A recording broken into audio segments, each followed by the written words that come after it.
Welcome back. Good Wednesday morning, everybody. Thanks very much for joining us this morning. I'm Maria Bartiromo, and it is Wednesday, November 22nd. It is just before, 8 a.m. on the East Coast. Israel and Hamas agreeing to a temporary ceasefire and hostage release deal brokered by Qatar, Egypt, and the United States. Under this agreement, 50 women and children are being held hostage in Gaza by Hamas. They will be let free, including 3 Americans. They will be released over a 4-day period. This in exchange for a 4-day pause in fighting and the release of 150 Palestinian prisoners who are currently inside Israeli jails. We're told that the release of the hostages will come in waves and could come as early as tomorrow. Joining me right now is former CIA station chief who served in Moscow, Iraq, Pakistan, and Fox News contributor Dan Hoffman. Dan, thanks very much for being here this morning. We should point out that the 50 hostages that are going to be released is just a portion of the 240-plus hostages that Hamas is still holding, correct? That's correct. It's a good start, but there'll be a lot more work yet to be done. Your assessment of this agreement? Well, I think what Hamas is doing is they are exploiting the hostages that they took from Israel just to try to prolong the war.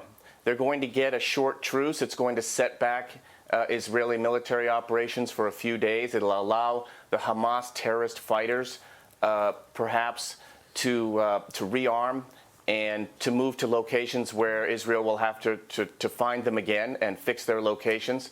And that's what Hamas wants. There's 2 wars being fought here. One is the kinetic war, which Israel is winning, but at a cost in terms of civilian casualties. And then there's an information war, which Hamas, with Iran's assistance and diplomatic top cover, particularly from China, is winning. Well, I think this is a really important point that you make, because China is once again behind this information propaganda war, in addition to what you're calling the kinetic war. How should the U.S. deal with that? I mean, obviously, Joe Biden had a meeting with Xi Jinping last week, and this is yet another issue that did not come up in the conversation, how China is spewing out propaganda against Israel and America.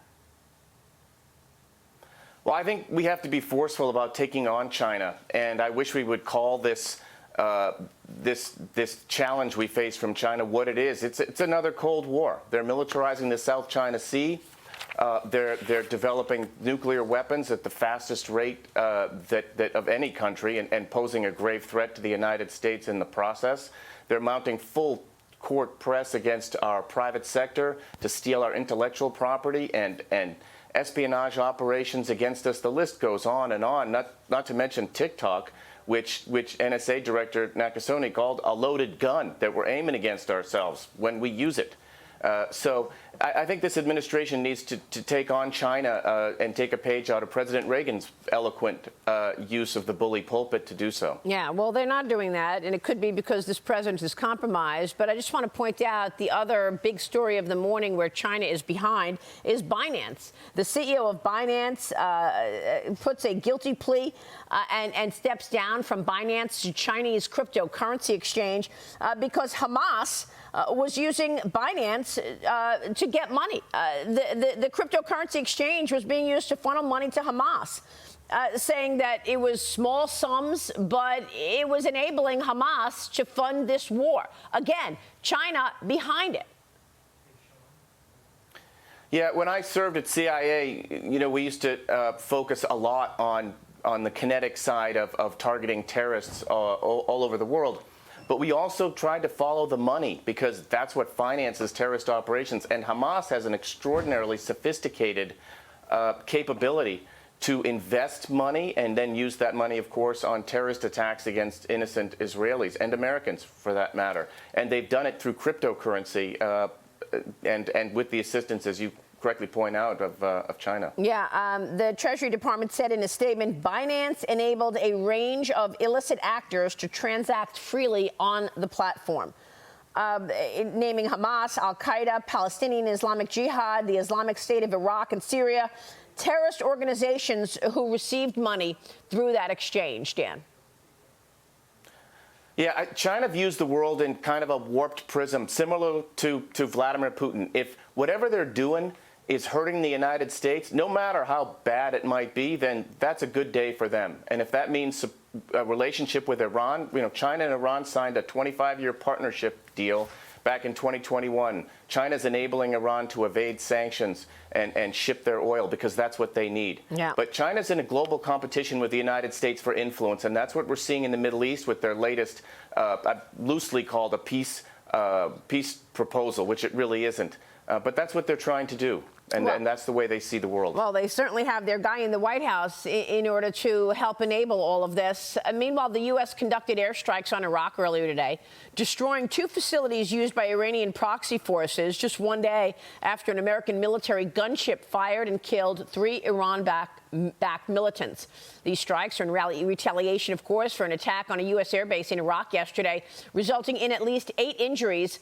This on top of all of these attacks. U.S. forces have been attacked at least 66 times in Iraq and Syria since October 17th, Dan.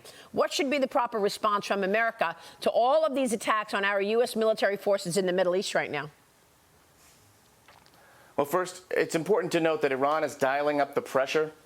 They don't want a direct confrontation with the United States. They'll lose that. But they want to dial up the pressure using their proxy terrorists and militants in Iraq. This was Hezbollah-affiliated militants in Iraq the United States struck.